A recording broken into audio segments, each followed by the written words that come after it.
Hello दोस्तों, नमस्कार। आप सभी कैसे हैं? आज हम जीके जीएस की दूसरी वीडियो ला रहे हैं। एसएससी सीएचएसएल को फोकस करते हुए प्राचीन इतिहास एनिशिएंट हिस्ट्री की वीडियो ला रहे हैं। Previous year question, top 25 question जो आपके एग्जाम के लिए बहुत महत्वपूर्ण व इंपॉर्टेंट है। ठीक, वीडियो को पूरी देखिएगा और आपको इतने अच्छे क्वेश्चन रहेंगे एमसीक्यू बेस पे कि जिससे आपके मैक्सिमम क्वेश्चन फंसने के चांसेस ज्यादा हैं। ठीक है, और सबसे जरूरी चीज होती है वो होती है प्रैक्टिस। जो बच्चे पढ़ चुके हैं या जो पढ़ रहे हैं या जो कम पढ़े हैं, अगर वो पीवाईक्यू सॉल्व कर रहे हैं तो उनको काफी बेनिफिट मिलेगा। ठीक, चाहे एसएससी का एग्जाम हो किसी का, चाहे यूपी ट्रिपल एससी का हो, चाहे यूपी पीसीएस का हो, चाहे रेलवे टीपीसी का हो, किसी का भी हो।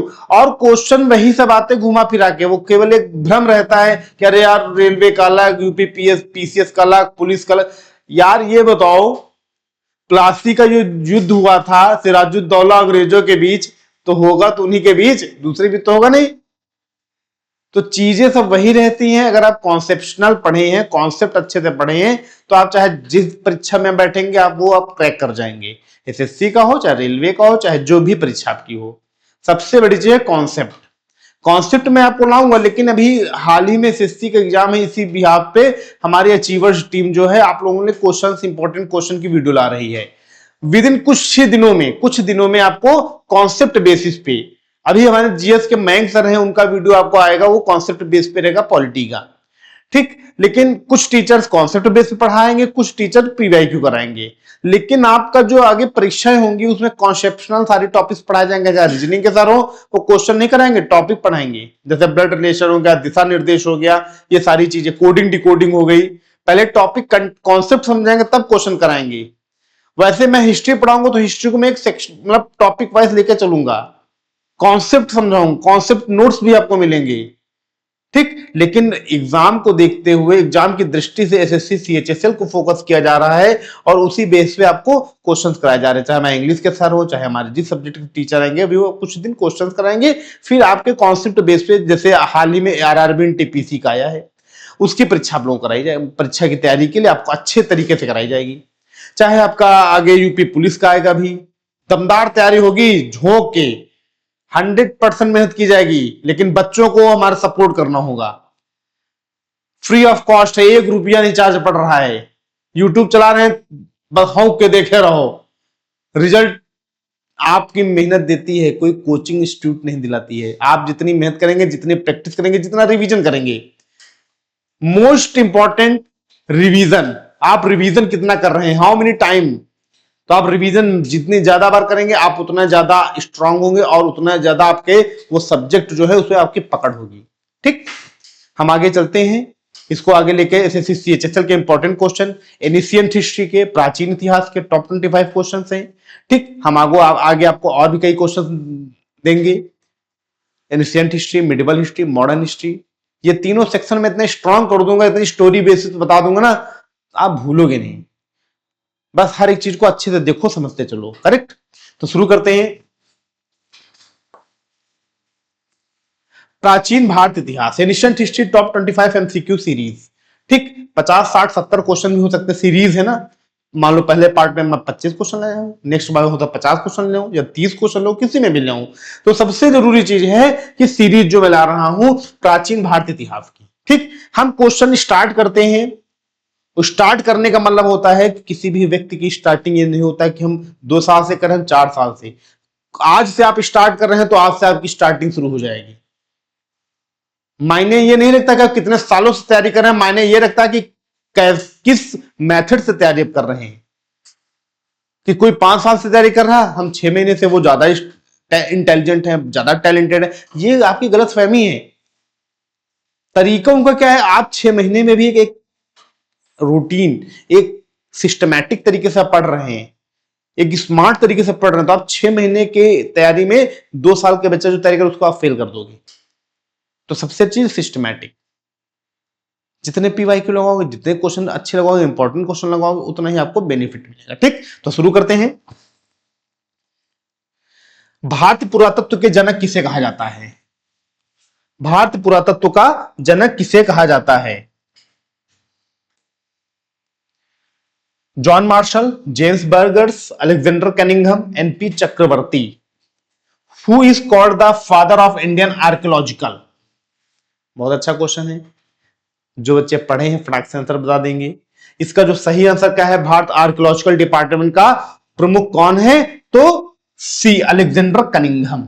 अलेक्जेंडर कनिंघम 1860 में एएसआई के ये प्रमुख बनाए गए महानिदेशक, archaeological survey of India. Archaeological survey of India, correct, archaeological survey of India, right. John Marshall, जैसे मैं कहूं जॉन मार्शल कौन थे, तो मैं आपको बता दूं जॉन मार्शल 1902 से लेकर 1928 तक एएसआई के महानिदेशक थे।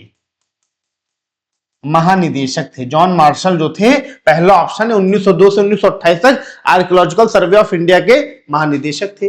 जेम्स बर्गर्स, और सबसे दूसरी चीज और इंपॉर्टेंट बता रहा हूं, इन्होंने अपने पीरियड में हड़प्पा और मोहनजोदड़ो की जो खुदाई हुई थी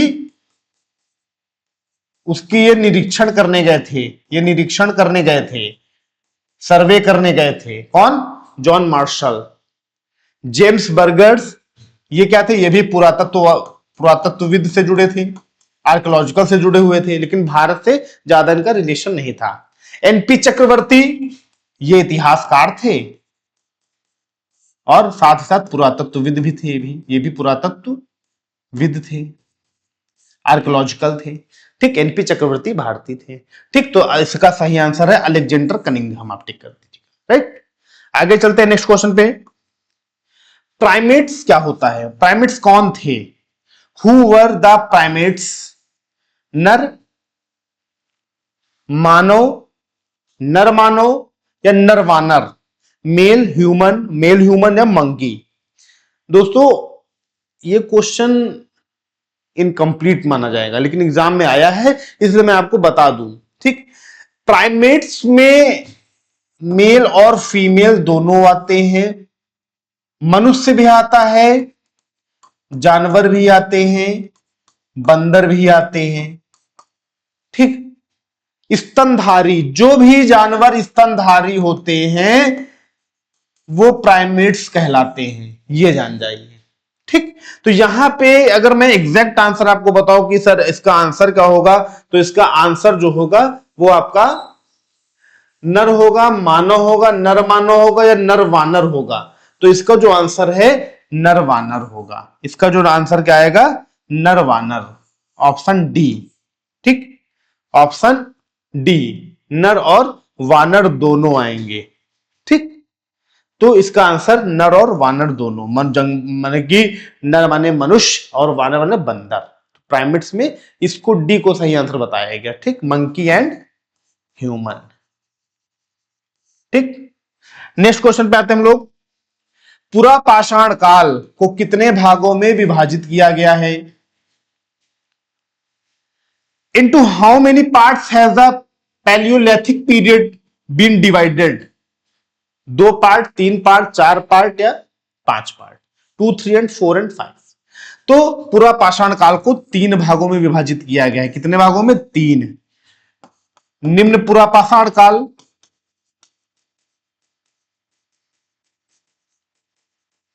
मध्य पूरा पाषाण काल,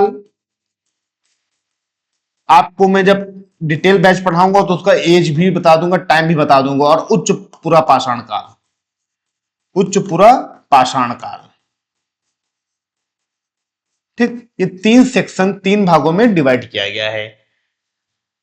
निम्न lower Palaeolithic period, middle Palaeolithic period, मतलब कि लोअर पैलियोलिथिक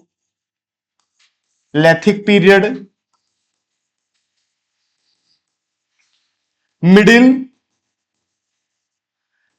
पैलियोलिथिक पीरियड और अपर पैलियोलिथिक पीरियड, ठीक। तो 3 पीरियड्स में स्टोन एज को, मतलब कि मींस पैलियोलिथिक पीरियड को डिवाइड किया गया है, करेक्ट। आगे चलते हैं हम लोग। पूरा पाषाण काल में पशुओं के अवशेष कहां से प्राप्त हुए हैं?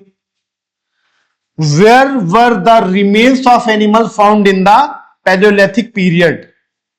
मिर्जापुर, सिंहभूमि, हथनौरा या भीमबेटका? ठीक, तो पशुओं के जो जानवर है उनके अवशेष कहां से प्राप्त हुए हैं? तो इसका सही आंसर है ए, मिर्जापुर। कहां से? मिर्जापुर से प्राप्त हुए। किसके? भेड़ और बकरी के। भेड़ और बकरी के अवशेष मिले हैं। सिंह भूमि का कोई जिक्र नहीं, हथनौरा में कोई भी नहीं पाया गया, भीमबेटका में भी ना के बराबर। भीमबेटका में पाए गए लेकिन वो एग्जैक्टली नहीं पता चल पाया, एग्जैक्ट नहीं है, इसलिए भीमबेटका में बताया गया कि नहीं।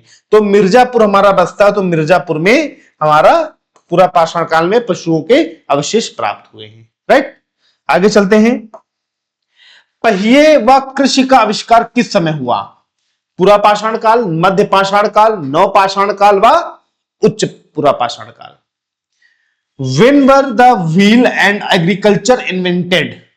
Palaeolithic age, middle age, neolithic, upper palaeolithic period? तो दोस्तों इसका सही आंसर क्या होगा? पहिया, व्हील और आग का आविष्कार। मतलब पुराने टाइम में आदि मानव जो थे 6-6, 7-7, 8-8, 10-10 फुट के होते थे, तो उन्होंने कई इन्वेशन टाइप का किया। इन्वेशन वालों क्या, जा रहे हैं किसी पत्थर को मार दिया, तो बड़े चौड़े लंबे चौड़े होते थे 8-10 फीट, पैर से मार दिया, बड़ा बड़ा पत्थर टूट के अलग बिथरता चला जाएगा। तो कहे यार ऐसे मैंने पैर मारा तो वैसे चला गया लुढ़कते हुए, कुछ सिस्टम बनाया जाए, दिमाग कुछ दौड़ा उनका। 4 पत्थर उन्होंने रखे, उसके ऊपर लकड़ी रखी, चलाया, पत्थर ऐसे सब मिलके धक्का दिए, तो अरे यार तो सामान बढ़िया है, कोई भी चीज रख लेंगे चला जाएगा वहां तक, लाद के नहीं जाना पड़ेगा। तो दिमाग इनका ठनका। ठीक, कृषि, एग्रीकल्चर, एग्रीकल्चर भी इनका इसी तरह ही वो हुआ कि यार कुछ देखें घास फूस से लगी है, इसे कुछ खा पी के डाले होंगे, फेंके होंगे, फिर उगाए है, तो कुछ सिस्टम है, अब यही किया जाए। जो कुछ खा रहे, आम खा रहे, कुछ खा रहे, खाकर डाल रहे, फिर निकल आ रहा 6 महीने साल भर में, भौकाल टाइट, एग्रीकल्चर विकास हो गया। ठीक, तो पूरा पाषाण काल, मध्य पाषाण काल, तो नव पाषाण काल। इसका सही आंसर है सी, नव पाषाण काल में एग्रीकल्चर और व्हील का आविष्कार हुआ था। ठीक, means Neolithic period. Neolithic period में पहिए व कृषि का आविष्कार किया गया। ठीक दोस्तों, क्वेश्चन आप लोग नोट करते चलिए, एमसीक्यू बेस्ड क्वेश्चन है। और मैं ये भी आपको बता रहा हूं कि ये मत सोचिएगा कि सर एसएससी सीएचएसएल ना, एसएससी सीएचएसएल नहीं, ये सब रामबाण है। एसएससी सीएचएसएल दो, सीजीएल दो, यूपीपीसीएल दो, आरओ दो, रेलवे एनटीपीसी या ग्रुप डी कोई भी दो। ये क्वेश्चन जानते कैसे हैं? बैंगन, खाली बैंगन नहीं, जहां पात उधर उड़ जाते हैं, जिधर पाते उधर चले जाते हैं। इसलिए ऐसे क्वेश्चंस को आप नहीं झुठला सकते हैं, ऐसे क्वेश्चन आपको पेपर में मिलेंगे। ठीक, आगे चलते हैं। पाषाण काल में कितनी शवाधान विधियां थी? बहुत अच्छा क्वेश्चन है, बहुत इंपॉर्टेंट क्वेश्चन है। How many burial method were there in the stone age? Stone age में कितने तरह के समाधान प्रणाली थी? मतलब जब कोई व्यक्ति एक्सपायर हो जाता था, खत्म हो जाता था, तो स्टोन एज में कितने तरह के समाधान थे? ठीक, मतलब कि जो व्यक्ति खत्म हो जाता था वो कौन सी विधि होती थी? जैसे आज की डेट में क्या है, मतलब जैसे मान लो हिंदू धर्म में है तो जनरली मतलब जलाया जाता है बॉडी को, डेड बॉडी को, फिर उनकी अस्थियों गंगा जी में बहाया जाता है। मुस्लिम संप्रदाय में क्या है, दफनाया जाता है। ठीक, कहीं कहीं हिंदुओं में भी दफनाया जाता है। ठीक, तो हमारे यहाँ 2 प्रचलित सबसे ज्यादा है, और क्रिश्चियन है वो भी दफनाते हैं। ठीक, तो इसी तरह हम बात करें तो पाषाण काल स्टोन एज में कितनी थी? तो स्टोन एज में 1, 2, 3, 4। किसी को पता है? बहुत अच्छा क्वेश्चन है। स्टोन एज में समाधान प्रणाली कितने तरह की? तो समाधान प्रणाली 2 तरह की थी इसमें। ठीक, कैसी थी? 2 तरह की। इसमें 2 तरह की होता था कि जैसे ये मान लो मैंने डायरेक्शन दिया पूरब पश्चिम उत्तर दक्षिण। इसमें होता था कि व्यक्ति का जब दफनाया जाता था, पहला प्रोसेस जो होता था दफनाना, इसमें पूरब की ओर सर रहता था, पश्चिम की ओर उसके पैर रहते थे। ये पूरब की ओर सर और पश्चिम की ओर पैर, उत्तर दक्षिण दिशा की ओर नहीं दफनाया जाता था। दूसरा प्रोसेस था कि जैसे कोई बच्चे खत्म होते थे, कोई बच्चा खत्म हो जाता था, तो उनको क्या करते थे, मिट्टी के कलश में दफनाया जाता था, मिट्टी के कलश में। ठीक, तो दूसरे प्रोसेस को कलश शवाधान भी कहा जाता है, कलश शवाधान भी कहा जाता है। कलश शवाधान, बच्चों को कलश में डाल के तब दफनाया जाता था। तो इसमें दो तरह की शवाधान इन ब्यूरियल सिस्टम था। राइट, आगे आते हैं।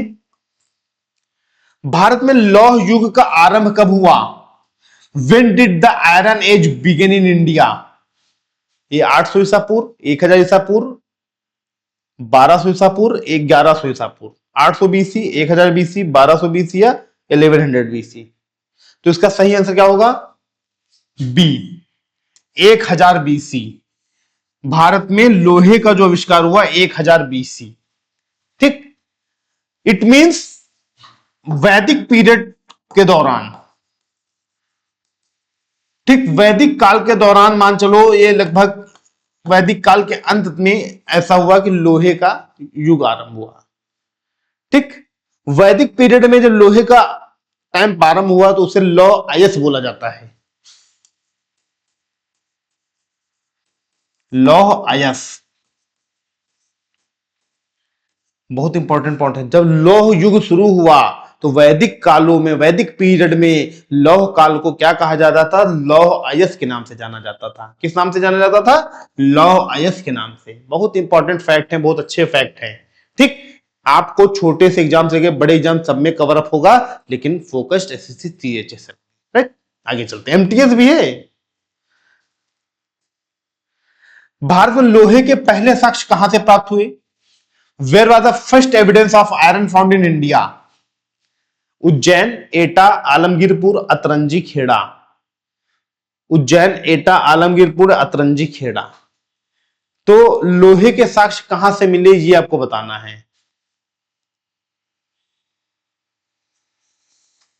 आपको लगता है कि लोहे के साक्ष्य कहां से मिले होंगे? सर आप बता सकते हैं लोहे के साक्ष्य कहां से मिले हैं? चलो मैं क्लू दिए दे रहा हूं आपको।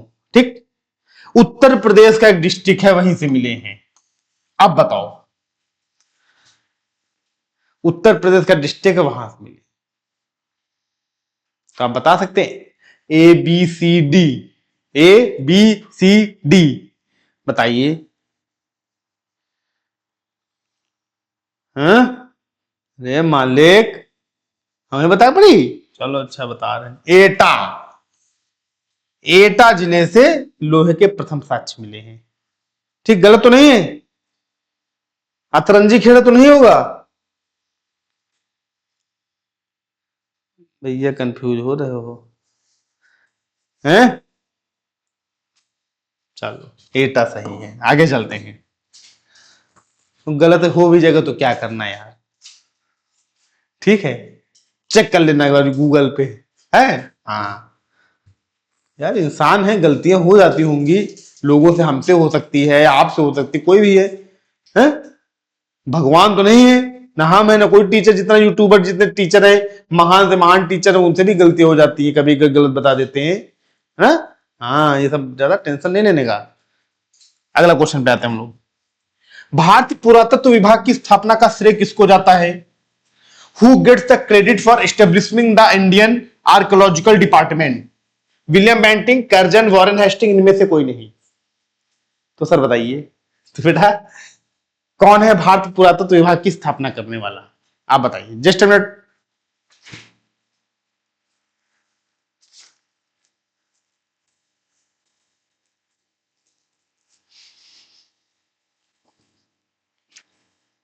तो दोस्तों खांसी आ रही है ना, थोड़ा दांत दर्द हो रहा है, तो इससे लौंग जो है, क्लोव, बहुत अच्छी चीज होती है। आप लौंग का यूज कर रहे हैं तो लौंग से कितने फायदे हैं आपको पता है? आप अगर लौंग खा रहे हैं तो दांत दर्द आपका सही होगा, मसूड़े आपके जो है वो स्ट्रांग होंगे, आपका डाइजेशन पावर स्ट्रांग होगा। ठीक, और वो कुछ चीजें मैं बताना नहीं चाहता हूं, आप लोग पढ़ लेना ना, तो मौका आएगा तो मैं बताऊंगा। ठीक, तो बेटा भारतीय पुरातत्व विभाग की स्थापना का श्रेय किसे जाता है?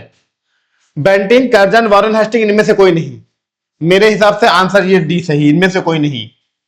लेकिन ऑप्शन में डी मैंने बता दिया सही हो, सही भी है। 1806 में ये कोई भी गवर्नर जनरल इस समय नहीं थे। 1806 में एएसआई की स्थापना हुई थी, भारतीय पुरातत्व विभाग की। ठीक, परंतु कर्जन को सही बताया गया। ठीक, किसको बताया गया? कर्जन जो था ये था। पूछो क्यों, बता रहा हूं मैं। एक्चुअली जो एक्ट पारित हुआ था वो कर्जन ने ही पास किया था। भारतीय पुरातत्व विभाग के लिए, उस पर फंक्शन करने के लिए, काम करने के लिए जो एक्ट पास हुआ था वो कर्जन ने पास किया था। करेक्ट। आगे चलते हैं। वैदिक संस्कृति का कालखंड क्या है, क्या था? वैदिक संस्कृति का कालखंड क्या था? What was the period of वैदिक कल्चर? 1500 से 1000 ईसा पूर्व, 1000 से 600 ईसा पूर्व, 1500 से 600 ईसा पूर्व, या 1500 से 500 ईसा पूर्व? 1500 से 1000, तो इसमें क्या सही आंसर होगा बताइए? कहा जाता है कि वैदिक संस्कृति कालखंड, इतिहासकारों ने जो लिखा है, वैसे तो हमारा तो इतिहास बहुत पुराना है, लेकिन आजकल जो इतिहासकारों ने पढ़ाया हम लोग वही पढ़ते चले आ रहे हैं। ठीक, हमारा पीरियड ये है, सॉरी बी, क्या है? 1000 से 600 ईसा पूर्व, इसको माना जाता है। बी आंसर सही है। ठीक, ये इतिहासकारों ने जो हमें पढ़ाया हम वो जान रहे हैं, वो समझ रहे हैं, लेकिन रियल में देखा जाए तो ये कोई मायने नहीं रखता। हमारे देश का एक इतिहास और कल्चर अलग है। दुनिया में जब कुछ नहीं था तो हमारा देश एक मजबूत राष्ट्र था, विकसित कंट्री थी हमारा देश। दुनिया के देशों की व्यवस्थाओं से हमारा देश बहुत उच्च था, बहुत ऊंचा था, कोई इसका मतलब मोल नहीं है। परंतु बाहरी आक्रांताओं ने देश के साथ क्या किया है वो तो पूछिए मत। ठीक, तो बाहरी आक्रांता आए और यहां पे आए, लूटपाट किए, कितने युद्ध लड़े गए, कितने मनुष्य मारे गए जिनकी संख्या नहीं है, जिनके युद्धों की कोई गिनती नहीं है, कि दसों हजार युद्ध हो गए। दसों हजार मतलब एक युद्ध में सैकड़ों आदमी मारा जाता है। तो हमारे देश को बहुत प्रताड़ित किया गया है इन आक्रांताओं ने, बाहरी आक्रांताओं ने बहुत प्रताड़ित किया है हमें देश को। सबसे बड़ी चीज है, आज भी अगर हम डट के खड़े हैं किसी चीज को लेकर, आप अपने काम पे फोकस करिए। आप काम पे फोकस करेंगे, जब आप मजबूत होंगे तब देश मजबूत होगा। किसी के भरोसे मत बैठिए। मास्टर साहब बताते हैं, पिताजी कह रहे हैं 20 बीघा खेती पड़ी है। अब बड़े शहरों में हो, अगर आपके पास 10 बिस्वा जमीन है तो और राजा आदमी हो। ये जो सोच है ये बर्बाद कर रही लोगों को। हम लोग लखनऊ के निवासी हैं, लखनऊ में हम लोग रहते हैं, लखनऊ में कोचिंग चल रही है। लखनऊ में कहते हैं 1 बीघा 3 करोड़ का है। 3 करोड़ बहुत होता है। 1 करोड़ पर 6 लाख रुपया ब्याज है, 6% दर से। दिमाग देखो, अच्छी चीजें पूछो नहीं बता पाएंगे, लेकिन ये दिमाग है इनके, जो मतलब मैं क्या करूं, 4 पैसा आएगा तो दिमाग क्या लगा रहे हैं, 1 करोड़ पर 5 लाख ब्याज है, 3 करोड़ पर 15 लाख ब्याज। यार 1 लाख रुपया महीना रंगबाजी जिएंगे, ये सोच है, ब्याज खाएंगे। जब यह सोच है तो तुम्हारी कार्यशैली, तुम्हारी बुद्धिमत्ता जो है नाश होती चली जाएगी। कोई दिल पे मत लेना, लेकिन जो रियलिटी है, हम सभी लोग जो समझदार हैं, सभी समझदार सभी हैं, हम ये नहीं कह रहे, लेकिन जो समझते हैं हर एक चीज वो काम करेंगे, करते हैं, ऐसा नहीं। महत्व तो ये नहीं होता कि आप पैसा कम कमा रहे हैं, ज्यादा कमा रहे हैं। सबसे जरूरी चीज होती है कि आप काम कर रहे हैं कि नहीं कर रहे। माइंड को बिजी रखना ही नहीं है, अपने माइंड को बिजी रखें हमेशा। करेक्ट, वो अच्छी चीजों पे, बुरी चीजों पे नहीं। ठीक, अच्छी चीजों पे बिजी रखिए। तो कहा जाता है हिंदू संस्कृति का उदय यहीं से हुआ। हिंदू संस्कृति का उदय यहीं से माना जाता है, 1000 से 600 ईसा पूर्व। ठीक, आगे चलते हैं। सिंधु घाटी का समाज कैसा था? What was the society of the Indus valley like? मात्र सत्तात्मक, पितृ सत्तात्मक, दोनों, कोई जरूरी नहीं, कोई भी। तो क्या इसमें हो सकता है? हमारी नजर तो मात्र सत्तात्मक है और यही सही है। मैट्री आर्चर मात्र सत्तात्मक और ये सही भी है। ठीक, क्योंकि मात्र देवी की पूजा की जाती थी और वहां पे जो साक्ष्य मिले थे, आभूषण मिले थे, लिपस्टिक मिली थी, चूड़ियां मिली थी, तो कई चीजें साक्ष्य महिलाओं के मिले थे। तो इसका मतलब है कि पुरुषों को मिले, पशुपति की पूजा होती थी, शिव जी की पूजा होती थी, तो कई चीजें हैं ना, लेकिन मात्र सत्तात्मक ज्यादातर इतिहासकारों ने बताया कि मात्र सत्तात्मक। लेकिन संभावना यह भी बताते हैं कि कहीं कहीं पितृ सत्तात्मक थी, कहीं कहीं बताए हैं सिंधु घाटी सभ्यता में कहीं कहीं जगहों पर पितृ सत्तात्मक थी, लेकिन मेजोरिटी कितनी ज्यादा है, मात्र सत्तात्मक की। 100 अगर जगह स्थल मिले हैं सिंधु घाटी में तो 80 में मात्र सत्तात्मक, 20 में पितृ सत्तात्मक, मेजोरिटी महिलाओं की ज्यादा, इसलिए मात्र सत्तात्मक। ठीक, आगे चलते हैं। सिंधु घाटी सभ्यता में भारत में सबसे बड़ा स्थल कौन था? Which was the largest site in India in the Indus valley civilisation. Bharat Sindhu घाटी सभ्यता की सबसे बड़ा स्थल भारत में कौन सा था, क्वेश्चन ये पूछा जा रहा है। ऐसे तो मोहनजोदारो, लेकिन भारत में सबसे बड़ा कौन सा है? तो भारत में सबसे बड़ा भीमबेटका, राखीगढ़ी, लोथल, आलमगीरपुर। भीमबेटका, राखीगढ़ी, लोथल या आलमगीरपुर। तो इसका सही आंसर है राखीगढ़ी, सबसे बड़ा। ये हरियाणा में है, राखीगढ़ी भारत के हरियाणा में है। अभी हाल ही में 2014 में यहां 2 बड़े टीले मिले हैं 2014 में खोज में, तो सबसे बड़ा जो है राखीगढ़ी था। ठीक, उत्तर प्रदेश का सबसे छोटा कौन सा था?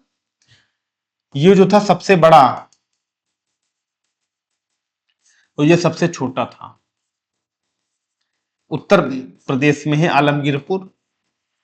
सबसे छोटा स्थल सिंधु घाटी सभ्यता का आलमगीरपुर था और सबसे बड़ा राखीगढ़ी था। क्वेश्चन में राखीगढ़ी है, मैंने अपने मन से बता दिया, तो इसमें क्वेश्चन जो आपको मिल जाएगा, सबसे छोटा स्थल कौन सा है भारत में सिंधु घाटी सभ्यता का, तो आलमगीरपुर। ठीक, राखीगढ़ी, ठीक, आलम सबसे बड़ा और ये सबसे छोटा। ठीक, आगे आते हैं। चावल के प्रथम साक्ष्य कहां से मिले सिंधु घाटी सभ्यता में? Where was the first evidence of the rice found in the Indus ghat civilisation, Indus valley civilisation. तो कहां पे मिले चावल के साक्ष्य? चन्हुदड़ो, लोथल, रंगपुर, कालीबंगा। चन्हुदड़ो, लोथल, रंगपुर, कालीबंगा। ठीक, भैया ध्यान दो, ध्यान दो इधर, ये क्वेश्चन कैसे हैं, यही आपको मंजिल पे पहुंचाएंगे। और मंजिल में भटकाव बहुत से आते हैं, उन भटकाव से आप दूर रहिए। ठीक, तो सबसे ज्यादा लोथल में मिला चावल। चावल के साक्ष्य कहां मिले? लोथल में प्रथम साक्ष्य लोथल में मिले। और बेटा लोथल कहां है? गुजरात में है। ठीक, उसके बाद रंगपुर में भी मिले, लेकिन यहां पे चावल की भूसी मिली, चावल की भूसी मिली। ठीक, क्या मिली? चावल की भूसी। और दोनों, ये भी रंगपुर और लोथल, ये दोनों गुजरात के। ओके, ये दोनों गुजरात के हैं। आगे चलते हैं। सिंधु घाटी सभ्यता में ईंटों की माप का अनुपात क्या था? What was the ratio size bricks in Indus valley civilisation? पढ़ लो क्वेश्चन। इंडस वैली में ईंटों की माप क्या थी? ब्रिक्स की जो मेजरमेंट था, पैमाना था, वो क्या था? 3:2:1, 3:2:1, 4:2:1, 2:2:1, 4:3:1। तो इसका सही आंसर क्या होगा? ए बी सी डी, बताइए।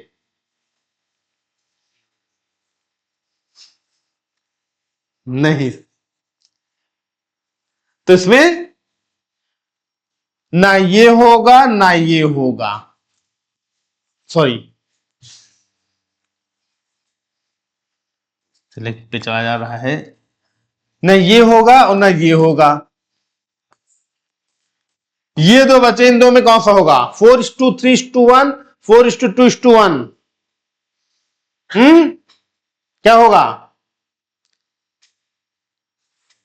D, 4:3:1, right, 4:3:1। जैसे कोई छोटा चबूतरा बनाया जा रहा है, ठीक, तो इसकी हाइट 1 मीटर होगी, ठीक,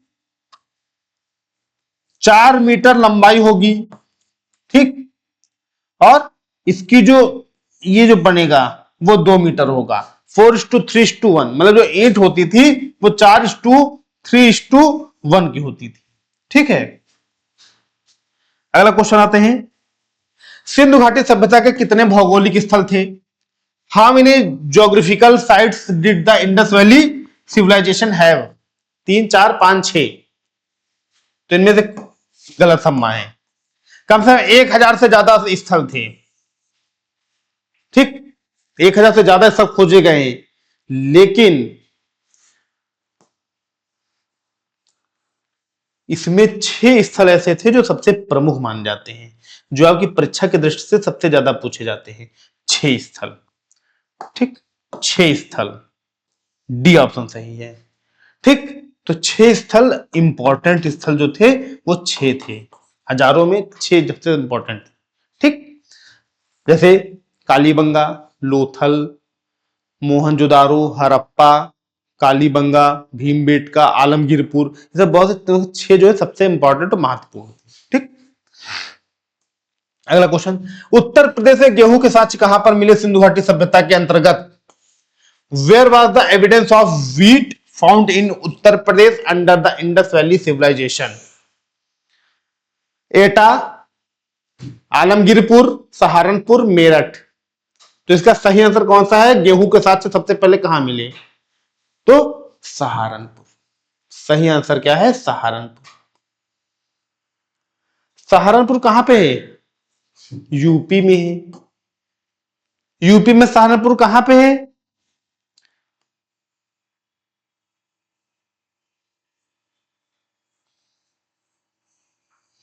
ये हमारा प्यारा उत्तर प्रदेश है, यूपी। यूपी में सहारनपुर कहां पे है? पूरब में, पश्चिम में, उत्तर में, दक्षिण में?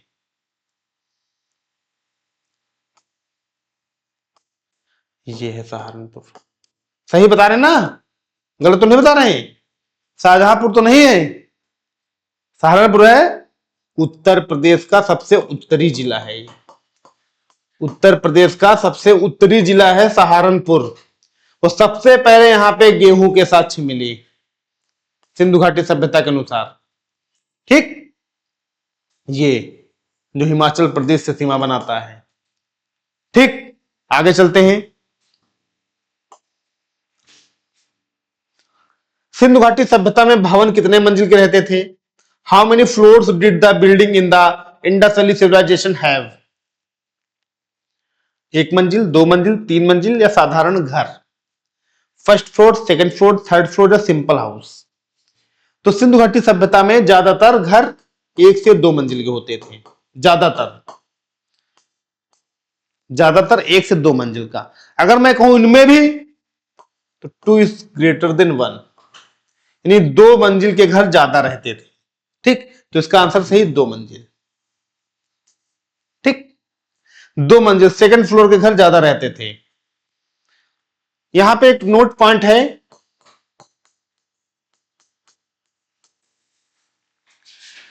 3 मंजिल के घर सिर्फ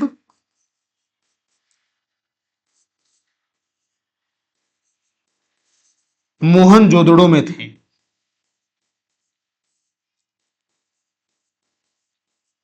ठीक। दोस्तों, सिंधु घाटी सभ्यता में ज्यादातर घर 1 मंजिल और 2 मंजिल होते थे, लेकिन 2 मंजिल घर ज्यादा होते थे, 1 मंजिल के घर कम होते थे। लेकिन मोहनजोदड़ो एक ऐसी स्थल था सिंधु घाटी सभ्यता का जहां पे 3 मंजिल के घर होते थे, थर्ड फ्लोर तक, ठीक। तो नोट करके इसलिए मैंने इसको लिख दिया था, आप लोग नोट करते रहना। आपके एग्जाम की दृष्टि से इंपॉर्टेंट है। ठीक, आगे आते हैं। सिंधु घाटी सभ्यता में शावाधान कितने प्रकार के होते थे? How many type of burials were there in the Indus valley civilisation? अभी हमने पाषाण काल पढ़ा था तो 2 टाइप का मैंने बताया था। अब सिंधु घाटी सभ्यता आ गया मेरा इंडस वैली सिविलाइजेशन, इसमें कितने तरह के? 1 2 3 4। तो इंडस वैली सिविलाइजेशन में 3 तरह के थे, 3 टाइप। पहला क्या था? दफनाना। दूसरा क्या था? जलाना। और तीसरा क्या था? खुला छोड़ देना।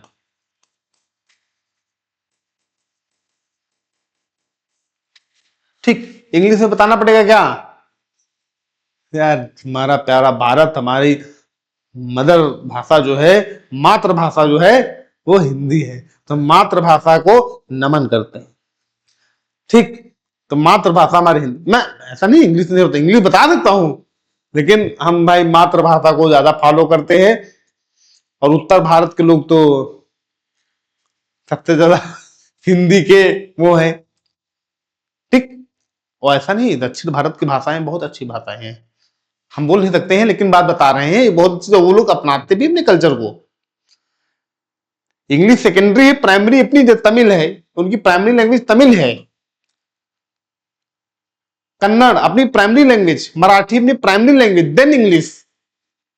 तो हम भी उत्तर भारत के हैं, तो पहले हिंदी और फिर इंग्लिश। ठीक, बता सकते हैं इनको क्या बोलता है? दफनाने को इंग्लिश में क्या बोला जाता है? जलाने को क्या बोलते हैं? क्रिमिनेशन। खुला छोड़ देना मतलब क्या होता है? Expose, exposed. ठीक, मतलब दफनाना मतलब जैसे मुस्लिम धर्म का दफना दिया जाता था, और क्रिश्चियन में भी दफना दिया जाता है। हमारे हिंदू में जलाना, कोई व्यक्ति खत्म हो जाए जला दिया जाए, उनकी बॉडी उठा के गंगा नदी है, जो भी नदी है हाँ भी होता तो वहां पे चरवा दिया जाता है। ठीक, अस्थियों को खुला छोड़ देना। उसमें होता था कि जो कोई व्यक्ति मर जाता था उसको उठा के जंगल में रखा थे, जानवर उसको खा जाते थे, उसकी हड्डियां बचती थी, उनको हड्डियों को ले आते थे, फिर जो करते हो। ठीक, तो सिंधु घाटी सभ्यता में 3 तरह के थे। अगले क्वेश्चन पे आते हैं। सिंधु घाटी सभ्यता के पतन का कारण महामारी किसने बताया था? Who said the epidemic was the reason for the downfall of Indus Valley civilization? John Marshall, यूकेआर कैनेडी, अमलानंद घोष या मैके?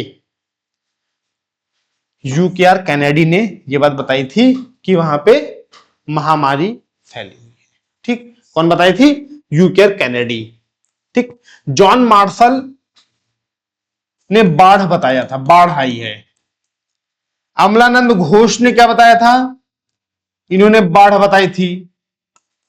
तो ये रीजन, कुछ लोग बाढ़ बताए थे, कुछ लोग होता था सूखी नदी जो है वो सूख गई थी, सूखी नदियां। तो अलग अलग रीजन अलग अलग इतिहासकारों ने दिया था। ठीक, लेकिन महामारी का जो शब्द प्रयोग किया गया है वो महामारी का शब्द किसने दिया? तो यूकेआर कैनेडी साहब ने कहा था महामारी फैल गई। ठीक, आगे क्वेश्चन आएगा, लेकिन मैं बता दूं महामारी सबसे पहले कहां फैली थी? तो मोहनजोदारो कहा जाता है। ठीक, लेकिन आगे फैक्ट क्वेश्चन आता है, देखते हैं। सिंधु घाटी सभ्यता के पतन के कारण बाढ़ किसने बताया था? Who said the flood was the reason for the downfall Indus Valley civilization? बाढ़ किसने बताया था? एसआर राव साहब, जॉन मार्शल साहब, ए और बी दोनों, जॉर्ज डेलस। तो किसने बताया था? ए और बी दोनों, एसआर राव, जॉन मार्शल। ठीक, अरे सब कॉपी करते हैं भारतीयों की। जॉन मार्शल है, पीटर है, कैनेडी है, कोई महत्व तो नहीं दिया गया ना। ये कहावत है, घर की मुर्गी दाल बराबर, समझे? तो वही चीज हमारे देश में बहुत बड़े बड़े जानकार थे, उनको दबा दिया गया। चुप बैठो, तुम नहीं बोलो, तुमका क्या पता? अमेरिकन आ रहा वो बताएगा, ब्रिटिश आ रहा वो बताएगा। अरे क्यों इंडियन क्यों नहीं पता? भारत एक ऐसा देश, जो चीजें खोजी गई हैं उनसे पहले भारत में खोजा जा चुका है। भारतीयों के अंदर कला, दिमाग बहुत स्ट्रांग है, सोचने की क्षमता बहुत अच्छी है, ये मत सोचिए। ठीक, तो ए और बी दोनों ने ये बात बताई थी। ठीक, आगे चलते हैं। मलेरिया बीमारी के साक्ष्य सिंधु घाटी सभ्यता से कहां मिले थे? Lothal, Mohenjodaro, Dholavira, Banawali. Where was the evidence of malaria disease found the Indus valley civilization? Mohenjodaro. कहां पे? मोहनजोदड़ो में मलेरिया के सबसे पहले साक्ष्य प्राप्त हुए थे। ठीक, मोहनजोदड़ो से मलेरिया के साक्ष्य प्राप्त हुए थे।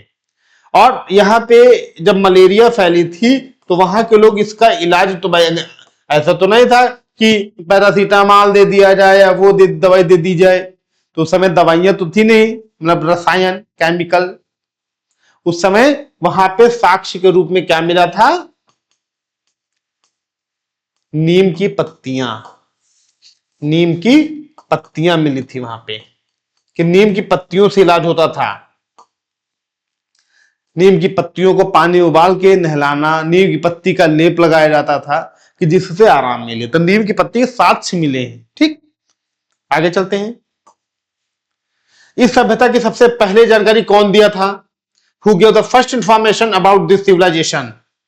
बहुत अच्छा क्वेश्चन है प्यारे। John Marshall, Alexander Cunningham, Charles Masson, Kennedy.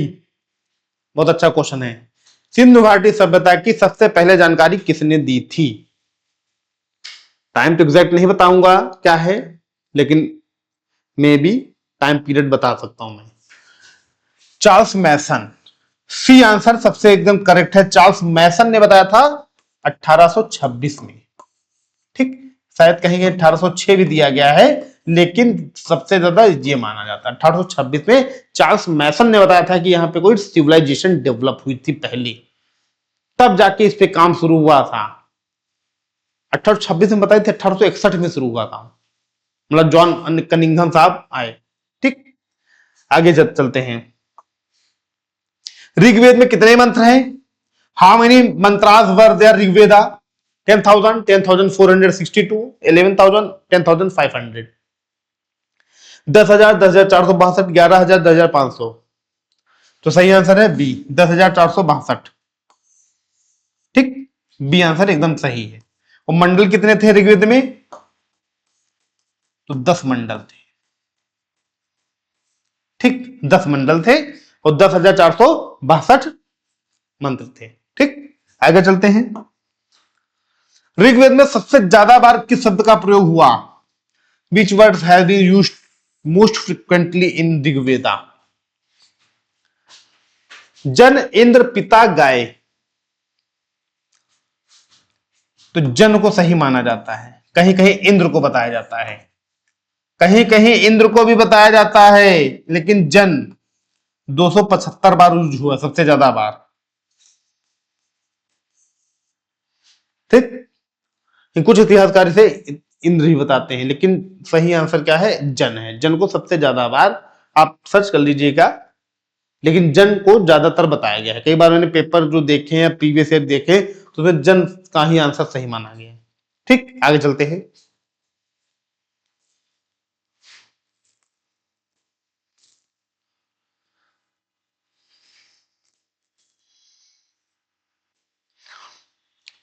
Last question है, वैदिक काल में पुरंदर किसे कहा जाता था? शिव जी को, इंद्र जी को, अग्नि देवता को, या राजा को? Who was called Purandar in the Vedic period? To lord Shiva, Indra ji, to the fire god, to the king? तो इंद्र जी को कहा जाता था। किसको कहा जाता था? इंद्र जी को पुरंदर कहा जाता था। ठीक, पुरंदर इंद्र जी को कहा जाता है। इसका मतलब होता है किला को ढहाने वाला, किला को गिराने वाला। ठीक, तो पुरंदर मतलब इंद्र। ठीक, तो दोस्तों ये हमारे टॉप 25 क्वेश्चन थे जो हिस्ट्री के थे, मोस्ट इंपॉर्टेंट क्वेश्चन थे, प्रीवियस ईयर क्वेश्चन है एनिशिएंट हिस्ट्री के, और वो भी एसएससी रही। मैंने क्या बताया, एसएससी, रेलवे, हर एक परीक्षा के लिए इंपॉर्टेंट क्वेश्चन है। ठीक, तो दोस्तों आज हम आपसे विदा लेना चाहते हैं, फिर आगे हम मिलेंगे आपसे और अच्छे क्वेश्चन कराएंगे। ठीक, धन्यवाद, नमस्कार, जय हिंद, जय भारत। खूब मन से लगे रहो, एसएससी को मारो फाड़ दो, ठीक, आगे तुम्हारे लिए एनटीपीसी रेल इंतजार कर रही, जल्दी आओ। तो एनटीपीसी ये नहीं तो एनटीपीसी हमारे हाथ में है, यूपी पुलिस कांस्टेबल हमारे हाथ में, यूपीएसआई हमारे हाथ में, यूपी पीसीएस हमारे हाथ में है। धन्यवाद, जय हिंद।